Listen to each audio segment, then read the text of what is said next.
el tractament del marxisme clàssic dels problemes ambientals, que es podia parlar de tres fases o de tres moments pel que fa a la relació entre el marxisme i la qüestió ambiental. Una primera que aniria des de mitjans del segle XIX, des de l'època de Marx i Engels, diguem, fins als anys 20-30 del segle passat, és a dir, els primers anys de la Revolució Russa. Què caracteritzaria aquest primer moment dintre del marxisme? Jo crec que tant Marx com Engels van donar importància a l'estudi i a l'anàlisi de la relació entre la societat i la natura i es van ocupar de les qüestions ambientals en el context de la seva època, les que eren importants a la seva època. Com a crítics de la civilització capitalista industrial, es van fer ressò de la contaminació de les grans ciutats, van parlar de la insostenibilitat de les grans ciutats, etc. En diversos textos, Marx, per exemple, els manuscrits econòmics i filosòfics de 1844 o a la ideologia alemana del 46, ja trobem apunts i reflexions d'interès. Però sobretot a partir de 1865, al Capital, ja en l'anàlisi de l'estructura i del funcionament del mode de producció capitalista hi ha referències molt clares, com per exemple la crítica a l'agricultura capitalista en el capítol 13 del volum primer. Marx cal dir que tenia una visió dialèctica del paper del desenvolupament de les forces productives. Això no es té massa en compte molts cops. Ell veia el paper positiu, potenciador del desenvolupament de les forces productives, però també la cara destructiva, el paper destructiu d'aquestes forces. Per exemple, Marx denunciava la degradació en el sistema capitalista tant de la integritat i la salut dels treballadors com de la fertilitat de la terra, de les dues realitats naturals, el treball humà i la terra, que ell deia que eren les dues fonts de les quals neix tota riquesa. I analitzant la pèrdua de nutrients de les terres agrícoles, parlava de la irracionalitat metabòlica, que suposava l'existència de grans ciutats, que importaven dels camps molts aliments, però no retornaven els nutrients a la terra, sinó que els evacuaven als rius, contaminant-los, etc. Això posava en qüestió tant la viabilitat econòmica a llarg termini de l'agricultura capitalista com la viabilitat ecològica de les grans ciutats. Potser una cosa que es coneix poc és que Engels, a l'Anti-Düring, va arribar a dir que la civilització ens ha deixat amb les grans ciutats una herència que costarà molt de temps i de treball eliminar, però que les grans ciutats ell estava convençut que havien de ser eliminades, encara que això seria un procés lent. Ells tenien una percepció molt clara d'un tret essencial del capitalisme, el que podíem anomenar la ruptura de la circularitat dels intercanvis entre humans i medi natural, que són la condició bàsica de la continuïtat de la vida humana sobre la Terra.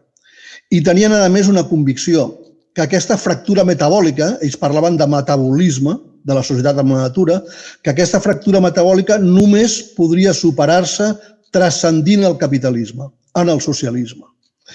Després d'Engels, caldria parlar del socialisme ecològic de William Morris, dels apunts ecològics de Bebel, en el llibre La dona i el socialisme, de Kautsky, a la qüestió agrària, el 1899, de Rosa Luxemburg, en algunes de les seves cartes des de la presó, de Bukharin, amb el seu tractat de la teoria del materialisme històric, de 1921, hi ha un capítol dedicat íntegrament a l'equilibri entre la societat i la natura.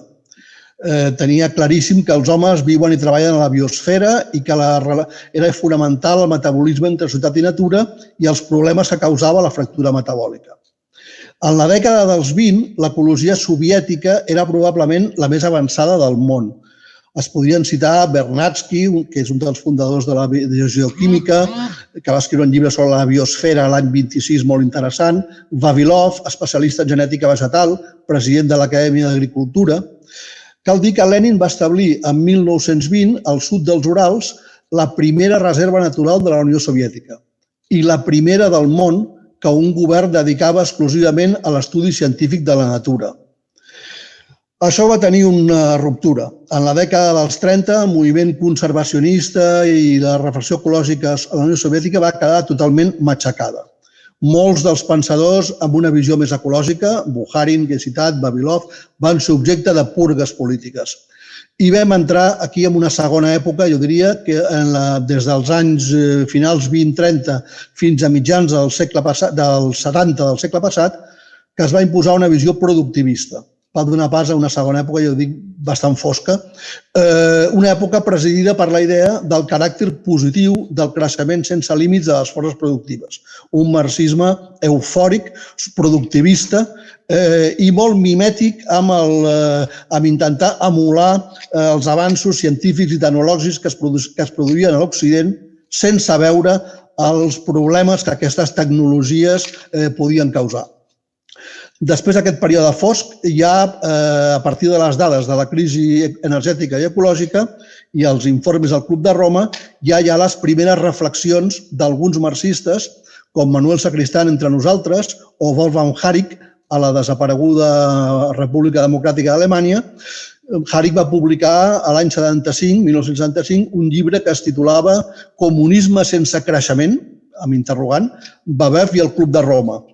I el Manuel Sacristán va ser un dels primers en veure que els problemes de l'energia passaven a ser un problema estratègic i que el socialisme, també als països de l'est, aniria al desastre si no assimilava una motivació ecològica revolucionària. Diria que aquesta lectura de Sacristán s'enfronta, per tant, amb la lectura del marxisme dominant a la Segona Internacional i a la Unió Soviètica, rescata les observacions de Marx sobre el paper també destructiu del desenvolupament de les forces productives sobre la naturalesa i a la vegada planteja que una ecologia que no entengui la relació entre productivisme i lògica del capital i lògica dels guanys també està condemnada al fracàs. És l'època en què, a més de Manuel Sacristán i Harig, apareixen Michael Lowy a França, Daniel Tanuro a Bèlgica, a Estats Units Bellamy Foster, James O'Connor, és a dir,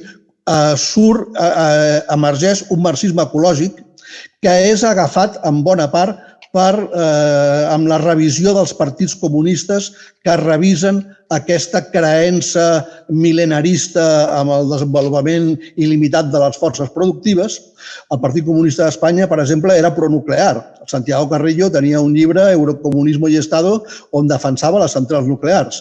Els comunistes heterodoxos a Catalunya, justament en minoria clara, vam fundar una revista que es diu Mientras Tanto, amb el Sacristán, el Paco Fernández Buey, el Joaquim Sampere i d'altres que ens oposàvem a les centrals nuclears i a aquesta visió antiecològica que encara persistia en alguns partits comunistes, com l'espanyol, el francès clarament pronuclear, a diferència d'altres, com el Partit Comunista Italià i d'altres que ja van fer una recepció crítica. Avui jo crec que està força assumit en les forces, amb els partits comunistes, la importància, la centralitat de la qüestió ecològica i que la crisi ecològica és també una crisi social. Jo aquí diria que cap a on ha d'evolucionar l'anàlisi marxista és fer la reflexió que el que està fallant no és la natura, sinó la societat. És la nostra estructura interna i les formes d'intercanvi amb la naturalesa. És a dir, la crisi ecològica i la crisi social són una mateixa crisi, la crisi del sistema capitalista. I això crec que ha de formar part ja de la cultura marxista avui en dia. Inclús diria que l'expressió crisi ecològica, encara que no la discuteixo, està assumida, però és una mica enganyosa, perquè el que està en crisi no és la natura, sinó la relació entre la societat i la natura. És a dir, no està en crisi el clima, sinó la pertorbació que l'activitat humana produeix sobre el clima. És una forma d'activitat humana determinada històricament la que està produint aquesta crisi. Per mi la crisi ecològica és una manifestació de la crisi sistèmica del capitalisme i això és part de la nova cultura que un marxisme ecològic i un comunisme verd, per dir-ho d'alguna manera, han de tenir en aquest segle.